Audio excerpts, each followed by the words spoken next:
सभामुख महोदय, परिवर्तित व्यवस्थाप्रति जनताका धेरै अपेक्षाहरूमा बढोत्तरी भएको छ।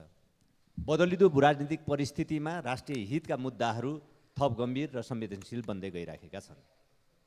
तर सरकार यी सबै विषयहरूप्रतिलाई व्यवस्था गरिराखेको छ र बेखबर जस्तै देखिन थालिराखेको छ। सभामुख महोदय, राज्यका महत्त्वपूर्ण अङ्ग र निकायहरूलाई आफ्नो नियन्त्रणमा लिएर सरकार सत्तावादको अभ्यास गर्न उद्यत भइराखेको छ। सरकार उसो त स्वार्थ समूहहरूको पृष्ठपोषण र बैशाखीमा निर्मित भएको कारणले स्वार्थ समूहहरूको बिचौलियाहरूको हित रक्षाको निम्ति आफूलाई समर्पित गर्नु सरकारको नियत र नियति बनिरहेको छ। सभामुख महोदय, लोकतन्त्रमा सङ्ख्या महत्त्वपूर्ण कुरा हो, तर सङ्ख्याका पहाडहरू जनचाहनाको सामु गर्ल्याम गुल्म ढलेका इतिहासहरू अनुभवहरू हाम्रो वरिपरि छन्। सरकारले यसतर्फ ध्यान दिइराखेको देखिँदैन। म सरकार यसतर्फ पनि बेखबर जस्तो देखिराखेको छ। सभामुख महोदय, यति बेला सरकारले 2/3 सामर्थ्य एक राष्ट्र सेवकको मानमर्दन गर्न, अपमानित गर्न र एउटा निश्चित सार्वजनिक संस्थालाई तेजोवध गर्नको लागि आफ्नो सामर्थ्य प्रदर्शन गरिराखेको छ। सभामुख महोदय, स्पष्टीकरणको नौटङ्की विद्युत प्राधिकरणका प्रबन्ध निर्देशक कुलमान घिसिङलाई विभिन्न बहानामा स्पष्टीकरणको नौटङ्की रचेर आफ्नो गलत करतुतलाई छोप्ने दुष्प्रयत्न समेत सँगसँगै गरिराखेको छ। विद्युत प्राधिकरणको प्रबन्ध निर्देशक कुलमान घिसिङको बर्खास्ती, बक्यौता उठाउन नदिने, जलमाफियाहरूको स्वार्थ पुरा गर्ने, विद्युत प्राधिकरणलाई बिचौलियाहरूको हातमा सुम्पने, यिनै र यस्तै उद्देश्यहरूमा आधारित छ भन्ने कुरा आम जनताले राम्रोसँग चाहिँ बुझेको छ र आम जनता यो विषयमा स्पष्ट पनि छ। कहिलेकाहीँ लाग्छ सबैले आज एउटा प्रश्न गरिराखेका छन्, 4 महिनापछि स्वतः अवकाश प्राप्त गर्ने एकजना राष्ट्र सेवकमाथि यो हदको मानमर्दन सरकारले किन गर्यो? मान्छेले यो खोजिरहेको छ र सोचिरहेको छ। सायद सरकारलाई 4 महिना पर्खने धैर्यता छैन। सरकार आफ्नो औचित्य गुमाउँदै गइरहेको छ। जुन प्रयोजनको लागि सरकार बनेको दाबी गर्दै आइराखेको थियो, ती सबै औचित्यहरू नाकाम साबित हुँदै गइराखेका छन् र औचित्य साबित गर्न सकिरहेको छैन।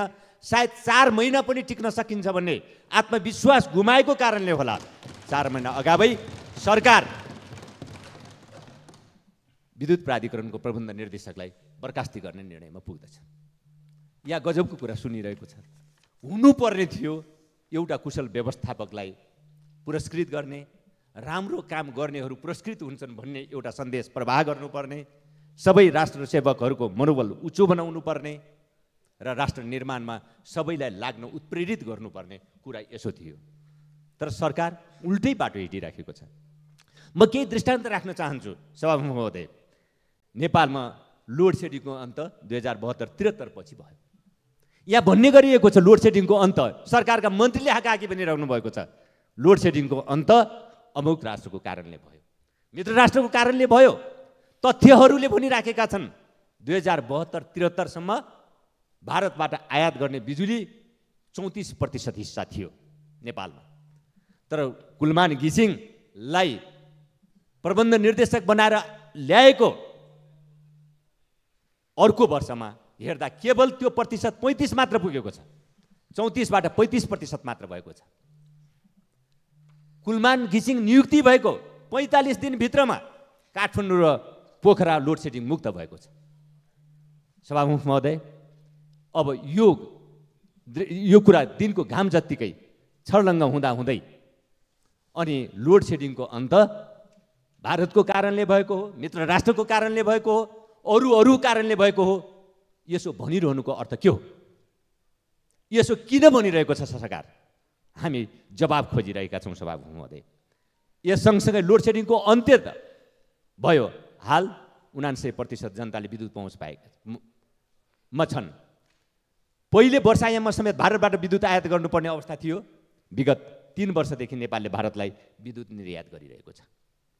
79-80 मा विद्युत निर्यातबाट करिब 18 अरब आम्दानी भएको कुरा हामी सबैलाई थाहा छ। बङ्गलादेशलाई पनि विद्युत निर्यात सुरु गरिएको छ। सहज आपूर्तिका कारण नेपालमा विद्युत खपत 3 गुणा वृद्धि पनि भएको छ। 20 युनिटभन्दा कम विद्युत खपत गर्ने ग्राहकलाई निःशुल्क अथवा न्यूनतम दस्तुर 30 रुपियाँ मात्रामा करिब 22 लाख घरधुरीले यो सेवा प्राप्त गरिराखेका छन् र निःशुल्क सेवा प्राप्त गरिराखेका छन्। विद्युत उत्पादन वृद्धि 8 वर्षमा 4 गुणा हुन पुगेको छ। मान्य सदस्य संक्षिप्त गर्नु। त यी सबै यो विवरणहरू या लामो एउटा फेरिस्त छ। यो सबै विवरणहरू हेर्दा एक राष्ट्र सेवकलाई, कुशल व्यवस्थापकलाई पुरस्कृत गर्नुपर्ने हुन्थ्यो, सम्मानित गर्नुपर्ने हुन्थ्यो, ताकि अरू सबै राष्ट्र सेवकहरूको मनोबल उठोस्। तर फेरि पनि यहाँ अपमानितै गर्ने बाटो सरकारले रोज्यो। किन भन्दा सरकारले को आदेश पालना गरेन रे। कस्तो आदेश पालन भएन सभामुख महोदय, म यो प्रश्न गर्न चाहन्छु। हुकुमी आदेश, स्वेच्छाचारी आदेशको पालना हुकुमी शासनमा मात्र हुन्छ, लोकतन्त्रमा हुँदैन सभामुख महोदय। विद्युत बक्यौता नउठाउँ, लाइन विद्युत बक्यौता उठाउनको लागि लाइन काट्न हुँदैन भनेर दिने आदेश पालन गर्नु लोकतन्त्रमा के राष्ट्र सेवकको दायित्व हुन्छ? यो कर्तव्य पूरा गर्न बाध्य हुन्छ एक राष्ट्र सेवक। सम्माननीय प्रधानमन्त्रीजीले पनि कुनै बेला हुकुमी शासकहरूका आदेशहरू र फरमानहरूलाई व्यवस्था गरेर हिँड्नु भएको थियो। अनि उहाँले गर्ने तिनै आदेशहरू, त्यस्तै प्रकृतिका आदेशहरू पालना गर्नुपर्ने बाध्यता नथोपरियोस्, थोपर्न हुँदैन। त्यसकारण सभामुख महोदय, अब मैले अन्तमा यो सबै परिस्थितिमा यो जे बाटो सरकार हिँडिराखेको छ, राज्यका अङ्गहरूलाई, निकायहरूलाई कमजोर बनाउने, आफ्नो नियन्त्रणमा राख्ने, स्वेच्छाचारी ढङ्गले त्यसको चाहिँ दुरुपयोग गर्ने र सर्वसत्तावाद लागू गर्ने जुन बाटोमा सरकार हिँडिराखेको छ, हामी यसको सख्त प्रतिवाद गर्दछौँ र सख्त विरोध गर्दछौँ।